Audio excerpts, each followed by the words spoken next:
11 big knockouts. He is a native of Washington, D.C., and now making his home in Great Neck, New York. He is the current New York State heavyweight champion. Ladies and gentlemen, here is Melvin Top Gun Foster. I started boxing in 1984, 85. After 1983, I lost my mother, so I was looking for something to get into. And I had a cousin named Tiger, Robert Moss, who was a headline fighter out of Highland Recreation Center in Southeast DC. So I went to see him fight one night, and the whole crowd was like hollering, "Tiger, Tiger." I said, one day I'll make that dream come true for me, and it actually did. It did. And I started training after that at Washington Highland. All my young life, all I heard was the great Melvin Foster, man. Highland, Melvin Foster name came up in everybody's mouth on that side of town. And you was like a living legend before you even turned pro. To fight, I was 132 pounds. I was like big for my age at the age of 15, 14. I didn't have too many guys in my weight class to fight because I was a big youngin'. So we went down to the jail that's called Lorton Youth Center. Back in the day, that was the big Lorton with a big, I went down to fight inmate. A lifetime experience changing, and it made me wonder, when I know I could beat grown men, I was loving it. So it made me more interested. Then I went on with my career, and I started doing real good. I was #1.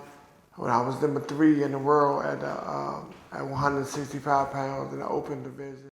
Whenever Melvin fought in amateur, he packed out the place. He packed out the place. And everybody that came to see Melvin fight, they knew Melvin was gonna be that dog in that fight. Like one time, Melvin fought this guy named Tilly Willie. And we was in Highland. That's where Melvin was, career started at, in Washington Highland Rex. And in that fight, it was so many people in there watching this fight till everybody came off the bleachers and came to the floors. And when they came to the floor, it was, people was on the floor suffocating because everybody was hollering, "Come on, Mem, come on, Mem, come on, Mem." And him and Melvin fought, and you would have thought they was fighting 5 minutes around because of the fact that they was battling so hard and the fight was so close, but Melvin was able to pull it out in the last round, which was the third round because it was amateur. And this fight here, you would not believe the money that was bet in this fight. I was on a side where one guy was a friend of mine, a guy named Buff, and he betted $4,000 on Melvin. We talking about amateur fight. That's how good Melvin was. 5 pounds in the open division, and then 1991, I went up to heavyweight, and I made history after first heavyweight from Washington, D.C. to win the National Golden Glove Championship. Ferocious. Final 3 minutes upcoming for the heavyweight championship. They delivered by Melvin Foster against the head of Austin Thompson. Oh, and he staggers backward and he's down. Austin Thompson taking his second stand in 8 counts. This one's over, I think, right here, Sam. I think this is over. No, he's going to let him continue. Sees that Thompson is in no apparent trouble. If it's going to go any second, you're going to have to watch this one. Referee's going to have to jump in there and grab it. Foster just powerfully with an overhand right, and that's it. Good job. Contest with about 10 seconds to go on the third round, but it was for the safety. Seconds to go on the third round, but it was for the safety of Austin Thompson. And Melvin Foster has distinguished himself tonight. He is the heavyweight champion of the Golden Gloves Tournament of Champions. 92, I delivered and everything, trial. And I had a pretty good career starting off. I was like 10-0 with 9 knockouts, and then I went like 14-0, 14 knockouts. I was knocking out loud older guys coming up and then I'm also on that journey. I fought Mitch Blood Green. Everybody know him from punching Mike Tyson punching him in the eye. And I won a New York State title from him. That fight I fought Trevor Burbitt, which I thought I beat, who gave my first loss. And I was trying to get revenge that, but it never happened. But that was my first loss. I fought ESPN with Carl Truth Williams, very good heavyweight. Had real good jab, but I think I dominated Carl Truth Williams, and I just overwhelmed him. Just took it to him, and he hurt me in the second round. After that, I got up. They didn't know I got knocked down, but it's just like I grabbed him, and he threw me down. So he really hurted me, but I got up. And as a fighter I am, I just came back and just won the fight by unanimous decision. Then I fought Michael Moore on HBO. That was the highlight of my career.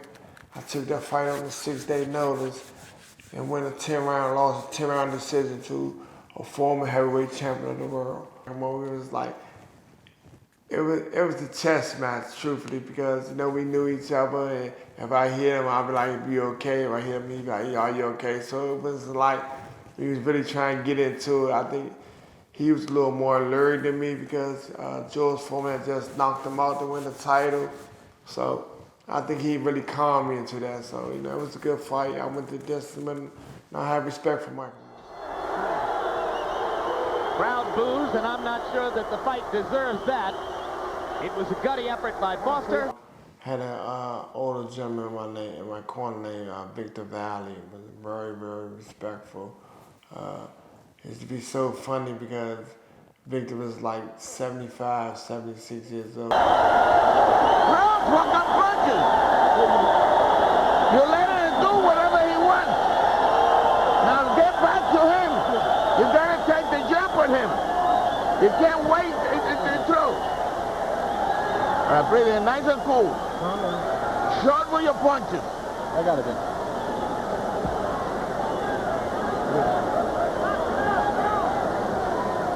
Now you got to punch with two hands. A lot of world champions on this bill had Jerry Cooney, so he very respectful in the game. I learned so much from Victor Valley. I fought a guy named Jeff Wooten. I fought Jeff like 3 times. This fight means a lot to my career. As you know, I'm not fighting a bum. He's 14-2. I have a lot to lose. If I was to lose this fight, I got to go start right all over again, like come right back into the professional rank all over.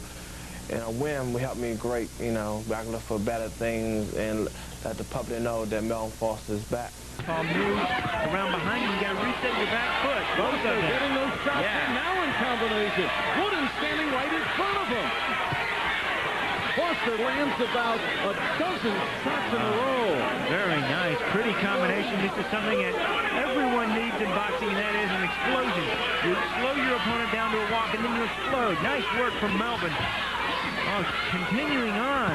Wooden and Kent are standing right in there. I was talking trash to him, beating him, and he caught me with my mouth open and actually broke my jaw. To the corner.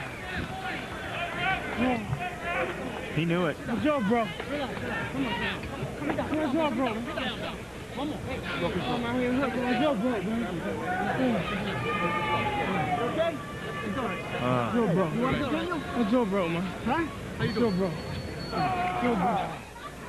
A couple of fights, it's like I lost the love for boxing and everything. So it's like I started fighting for money and wasn't training.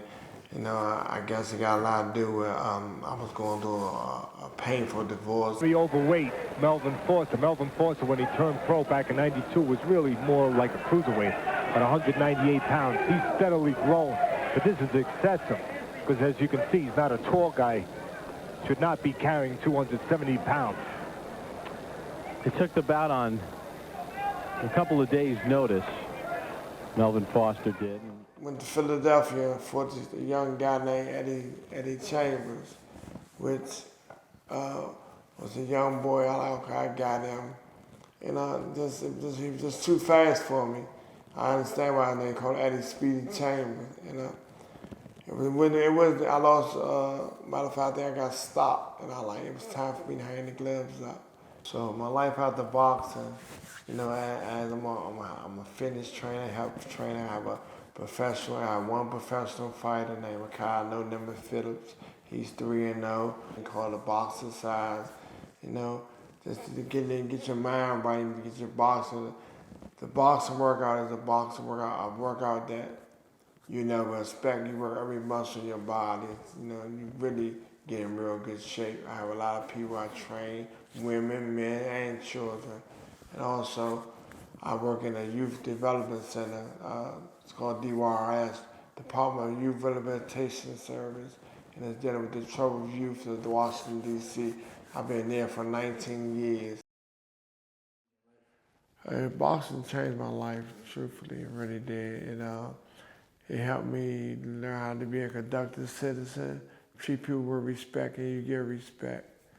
And being though boxing is an art, you can't just go around trying to fight people and everything. And back in the days, people wouldn't have that, you'd be dead. And I think by being able to box and have the attention I was getting in a positive way, it helped me live longer. The champ is here! The champ is here!